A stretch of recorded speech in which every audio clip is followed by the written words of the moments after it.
마침 제가 예전에 이분들이 투쟁하는 현장에서 받아놓은 피켓도 있어요.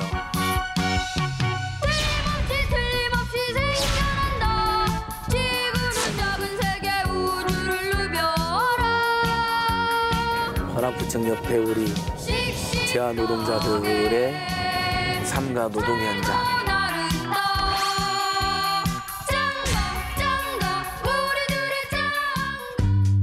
이 건물 3층에 재화 노동자 또는 재화공이라고 부르는 분들의 작업장이 있는데요. 계십니까? 계십니까? 아이고, 우리 박한규 부회장님. 사랑합니다, 부회장님. 겉에 미싱 작업을 하시는 분들인데 이분이 이제 신발의 겉모습, 껍데기를 신발의 그 위에 부분 있잖아요. 미싱 받는 껍데기를 만드시는 분들인데 이게 각기가 저쪽에서 마무리돼서 이분들이 이렇게 이걸 가지고 이제 마스크에다가 볼을 입힌 겁니다. 이게 사람의 발 모양 틀인데 이 틀에다가 이렇게 입혀서 하나의 구두 모양을 만드는 거거든요.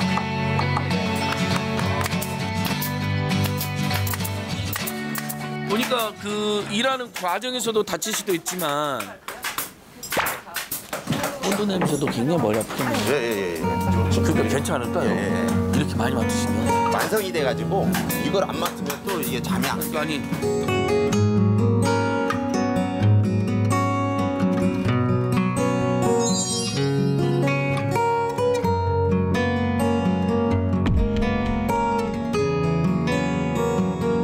부회장님도 한 30년 하셨죠? 32년. 32년이면 청소년 시절부터 한 거죠? 그렇죠. 18살 10대 때부터. 와, 그럼 뭐 구두는 눈 감고도 만들 수 있겠어요. 근데 제가 만드는 게 아니라 몸이 만들어요. 그러니까 몸이. 몸이 익숙해져. 그러니까 그 신발을 굽는 기계가 있는데 거기서 약 1시간 정도 구워요. 그러면은 이제 이 안에 있는 풀들이 좀 어느 정도 말라요. 그렇죠. 그 이후의 작업들은 이걸 떼고 이 못들을 뺍니다. 이게 약 40분 정도 본드가 말려야 돼요. 40분 정도 마른 다음에 이제 이 창을 여기다가 이렇게 구워서 압축기 갖다가 압축하면 이제 하나가 이제 흔히 말하는 신발이 마지막으로 완성되는 거예요. 그렇게 해서 이제 이렇게 멋진 신발이 되고 그렇죠. 이게 이제 30만 원 한 판에 팔리는데 우리한테 떨어진 건 그나마 최근 올라서 6, 7천 원이다. 7, 8천 원밖에 안 된다. 이제 디자인 번호와 이제 문대 메이드 인 코리아. 235짜리다. 메이드 인 차이나가 아니라 메이드 인 태평양이 메이드 인 자랑스러운 마드 인 코리아. 마드 인 코리아.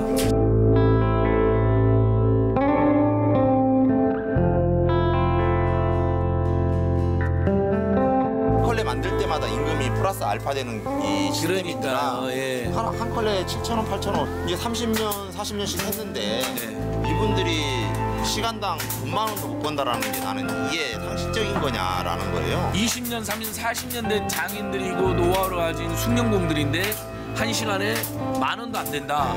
우리한테는 6, 7,000원만 오고 재화공 선생님들한테는 어디로 다 가는 거예요? 그 시간.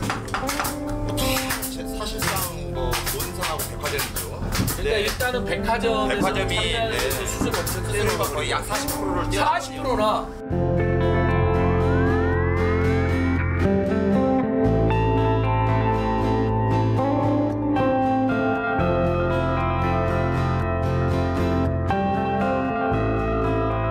근데 그러면 아마 아침부터 저기까지 지금 일하시는 것도 봐도 거의 쉼없이 막 한 10시간 정도는 해야 맞출 수 있는 거 아닌가요? 10시간 갖고는 어린 바꾸는 그럼 기본적으로 25개를 하면 아무리 빨리 일 끝나는 사람도 이게 사람이 하는 일인지라 사람마다 살짝 편차는 납니다.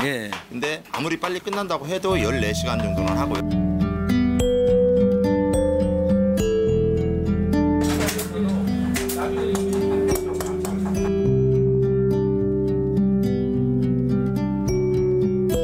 예전에는 노동자로 되어 있었나요, 우리가? 그렇죠. IMF 이전만 해도 이 지금의 그 특수고용직에 들어와 있지 않았죠.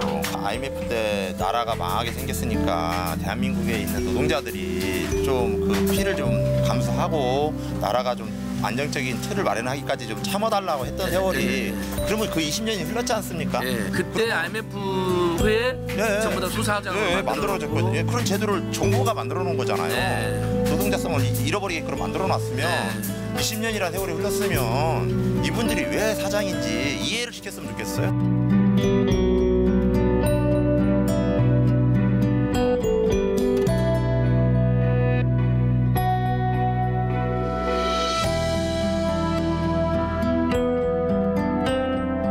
뭐가 제일 많이 시급히 개선되면 좋을까요, 사장님?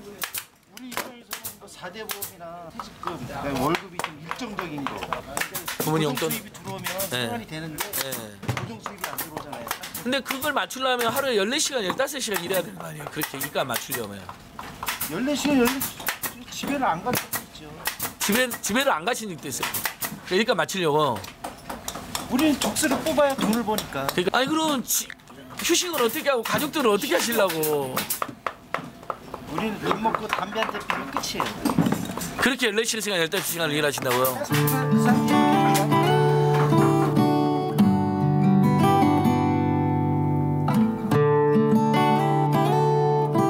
그 10시간, 14시간을 해도 다 마무리 못하고 하나로 더 만들어야 되니까 점심시간을 줄이셔야 되니까 그렇죠, 이렇게 그렇죠. 식사를 하시는 너무 마음이 무겁네요. 무겁네요. 아, 3분밖에 안 드세요, 점심을. 참. 아니, 점심이라도 편하게 드셔야 되는데 이렇게 잠시라도 외출하셔서 잠시 산책도 하고 좀 쉬셨다 오셔야 되는데 저 본드와 먼지가 가득한 데서 3, 4분 만에 점심을 드시고 또 일을 하신다고 하니 이게 참 열악해도 너무 열악하고 예. 너무 바깥 세상과 너무 비현실적으로 살아가는 게 예. 좀 많이 바뀌어야 된다. 그러면 바뀌려면 어디서 바뀔 수 있냐라는 게 팩트가 딱 이 대기업밖에 없다. 대기업 수수료를 좀 낮춰주지 않으면 백화점 등 대형 대기업 유통 매장에서 예, 유통 수수료가 내려오지 않으면 40%나 떼가버린다. 먹이사슬 관계에서 노동자들이 맨 밑바닥에 있다 보니까 위에서 착취하다 보니까 밑바닥에서 그나마 남아있는 찌꺼기 여분을 받고 살아갈 수밖에 없는 구조가 돼 있어서 그렇습니다.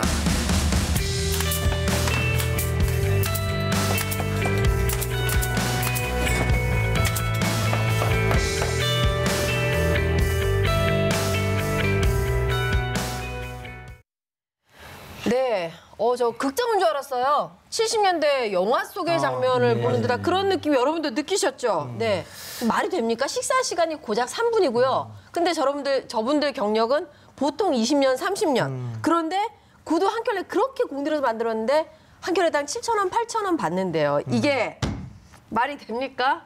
네, 소사장제. 아니 왜 있는 거예요? 소사장이 대체 뭡니까? 그러게요. 예, 우리 그래서 이용우 변호사님 나오셨죠. 네. 분노한 김미진 연구원의 질문에 이 변호사님 답 좀 해주세요. 예. 소사장 말 그대로 작은 사장, 뭐 다르게 얘기하면 새끼 사장. 사실 그럼에도 불구하고 직원이 없어요. 혼자 일하는 거죠. 네. 사실 일을 다 하면서 타이틀만 사장. 과거에는 실제로는 노동자였어요. 그러다가 어려운 경제 환경에서 회사가 이제 밖으로 빼면서 책임을 안 지는 구조. 그래서 일정한 권한은 행사하지 못하면서도 대우는 못 받게 되는 이런 하나의 신종 경영 기법이라고 할 수 있습니다. 그러니까 회사의 자산을 좀 안 쓰겠군요. 그러니까 예. 떨어뜨려 놨으니까 맞습니다. 4대 보험 굳이 해줄 필요 없고 네. 퇴직금 이런 거 없고요. 예. 맞습니다. 그다음에 점심 비용 이런 것도 전혀 안 주고 시간도 보장 안 해주는 거. 우리 노동자들, 직장인들 그래도 점심 1시간은 진짜 딱 아무도 타치 안 하고 보장이 되어 있잖아요. 그쵸, 밥 먹고 커피 마시고. 어떤 직장은 예를 들면 1시간 반 정도도 이렇게 네, 보장이 네. 그러거든요. 조금 네, 더 맞아요. 유익게 하라고. 정말 너무한다는 생각이 드는데 이 네, 변호사님.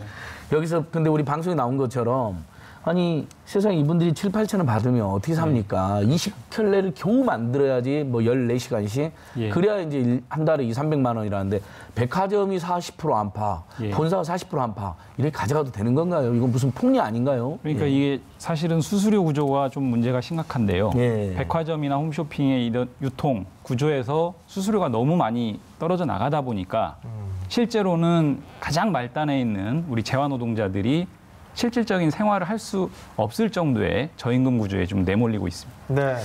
역시 노무사 출신 변호사님이라서 더 자세하게. 자세하게 아시네요. 아, 노무사도 같이 하셨고. 예, 그러니까요. 보통 그 분이 아니십니다. 예. 우리 그 백화점에서 판매하고 있는 이 구두의 가격을 한번 예. 보고 여기서 수수료를 얼만큼 떼가는지 네. 한번 볼까요, 지금? 예. 네.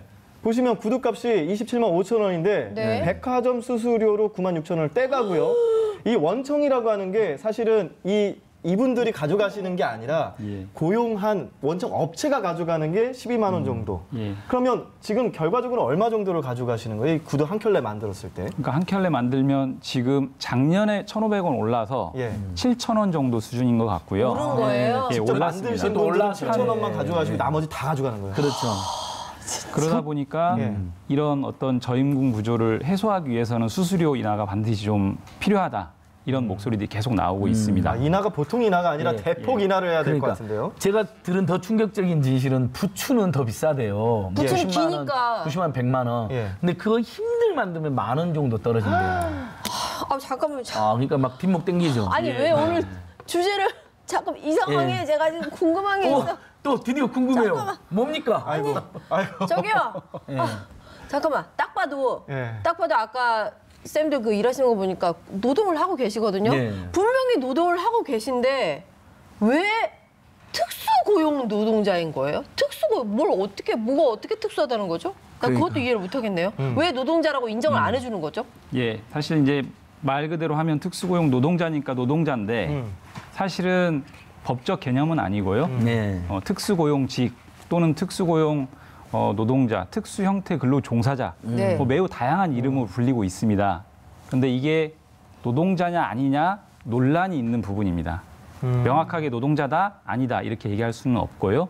그래서 여러 가지 근무 실태를 고려하면 노동자일 수도 있고 아닐 수도 있습니다. 그런데 오늘 보신 재화공 분들은 명확하게 노동자에 해당되고 네. 대법원에서도 수차례 네. 노동자를 확인했습니다. 했는데 지금 왜 그런 거죠? 그럼에도 불구하고 여전히 소사장이라는 이름으로 불리고 있고 대우도 노동법상 대우를 못 받고 있는 현실은 바뀌어지지 않고 있습니다. 이 현실과 법에 괴리감이 있다라는 건가요? 네, 네. 맞습니다. 언뜻 딱 보기에도 임금이나 네. 퇴직금, 4대 보험, 뭐 점심시간 이런 거 자기들이 보장하기 싫으니까 네. 협력업체 떠넘기고 그 협력업체도 또 고용한 문제가 되니까 또 네. 소사장 떠넘기고 네. 이 변호사님 그렇게 설명해 주신 것 같아요. 근데 이런 예. 분들이 한둘이 아니죠. 네.